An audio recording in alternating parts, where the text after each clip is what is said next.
disiplin menurut belajar dewantara adalah konsep yang menurut beliau adalah disiplin itu diperlukan untuk menciptakan murid yang merdeka. Disiplin diri mampu membuat seseorang menggali kekuatan atau potensinya untuk suatu tujuan yang sifatnya bermakna. Lalu ketika disiplin positif itu sudah terbentuk, ketika disiplin positif itu sudah terbentuk, maka muncul yang namanya nanti budaya positif. Nah, di dalam menjalankan sebuah disiplin, kita tidak serta-merta mengalami yang namanya keberhasilan, namun kita juga pernah mengalami yang namanya kegagalan. Dan itu kita hadapi sebagai seorang guru. Lalu, maka perlu resiko ini sudah terjadi, maka diharapkan dapat terbentuk sebuah disiplin yang positif dan menjadi budaya positif dalam sebuah sekolah. Sehingga kurikulum merdeka dapat kita wujudkan bukan hanya memerdekakan siswa, namun dapat mewujudkan siswa dengan kompetensi siswa yang dapat memahami budaya positif di sekolah, sehingga kita tidak lagi menjadi orang yang mengejar-ngejar kita dalam kesalahan. Tapi ketika melakukan kesalahan, siswa dapat menyadari apa yang dia lakukan dan apa yang harus dia lakukan ke depan. Mungkin itu saja yang dapat saya sampaikan. Kurang dan lebihnya saya mohon maaf. Wassalamualaikum warahmatullahi wabarakatuh. Kembali kepada moderator. Langsung aja, terima kasih atas kesempatan yang diberikan. Tadi saya hanya masuk terlambat, jadi menyimak sedikit tentang materi yang disampaikan oleh Bapak Agus.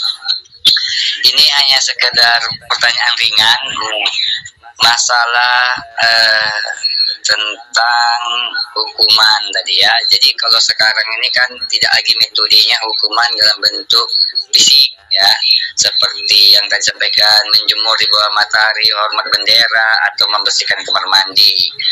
Namun kalau kita lihat sekarang hukuman-hukuman itu yang atas sekarang tidak bisa lagi dilakukan, bisa juga karena di backup oleh adanya HAM ya, sehingga kita menerapkan hukuman-hukuman yang sifatnya persuasif, pendekatan dalam bentuk nasihat.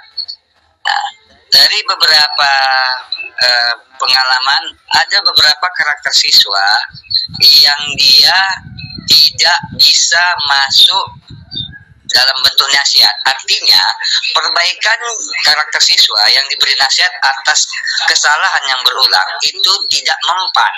Nah, bagaimana menurut pemateri dalam solusi hal ini? Apakah urgensi daripada hukuman yang sifatnya mendidik? Ya, tentu dalam semput yang melibatkan fisik. Contoh, mencatat. Dulu kan pernah ya, mencatat bacaan saya tidak melakukan ini berulang kali sekian lembar.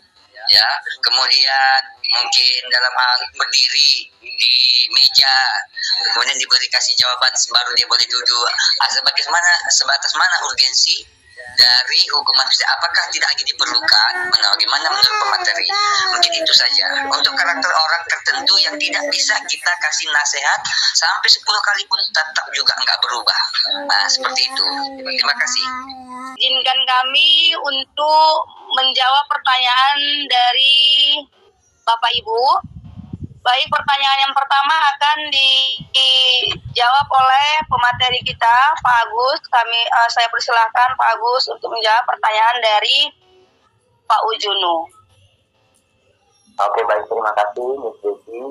Dari pertanyaan Pak Ujunu adalah kurang lebih seperti ini. Masalah ketika siswa tersebut ada beberapa treatment sebenarnya dilakukan oleh sekolah, khususnya guru, ketika siswa tersebut melakukan sebuah kesalahan.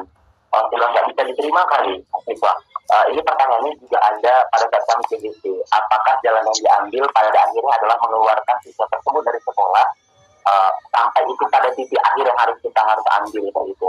Menurut saya dari teori motivasi tadi yang dibawakan oleh Misne, dan saya juga tadi membawakan sedikit tentang teori motivasi belajar siswa, bahwa di dalam diri siswa tersebut ada motivasi belajar internal dan eksternal, Pak Ujun.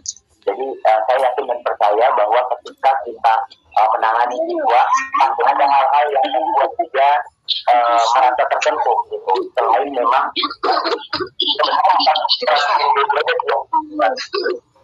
nah, jadi saya percaya bahwa ketika kita menangani siswa dengan berbagai macam kasus, karena saya juga pernah terlibat di berbagai kasus siswa di sekolah yang lama, ada sampai siswa itu tidak mau lagi bersekolah karena ada melakukan kesalahan yang menurut dia itu sudah fatal, sehingga akhirnya dia tidak mau lagi datang ke sekolah, Pak Uji.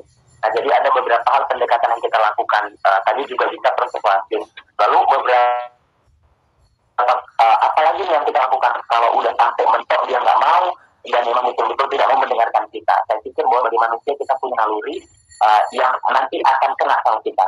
Itu misalnya ke pendekatan individu dulu. Nah, biasanya dilakukan ada pendekatan individu dan kelompok. Kalau sudah persoalannya dia tidak paham lagi, dia tidak mendengar lagi apa yang kita lakukan, maka pendekatan individu yang harus kita lakukan. Kita harus proses bagaimana keadaan keluarganya, bagaimana dia di rumah, apa aktivitas yang dia lakukan, sehingga kita mampu mengenal diri anak ini jauh lebih baik. Sehingga kita tahu apa kebutuhan yang harus kita penuhi sebagai seorang guru.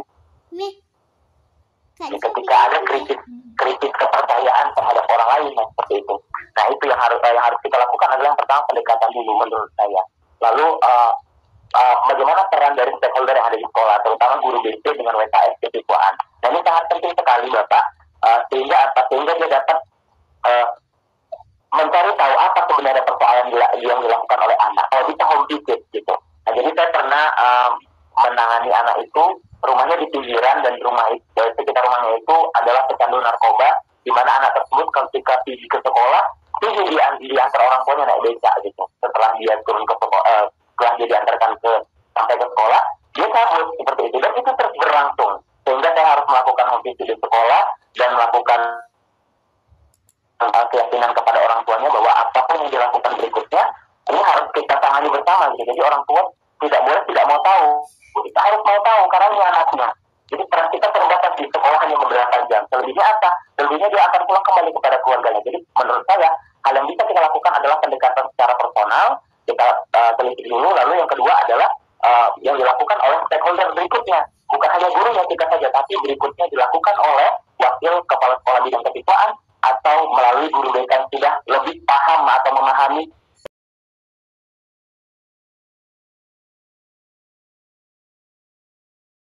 bahwa orang tua dan kita memiliki ikatan batin sebagai orang tua. Beliau orang tua di rumah, kita orang tua di sekolah. Mungkin ada lagi dari teman-teman atau dari media atau meeting ditambahkan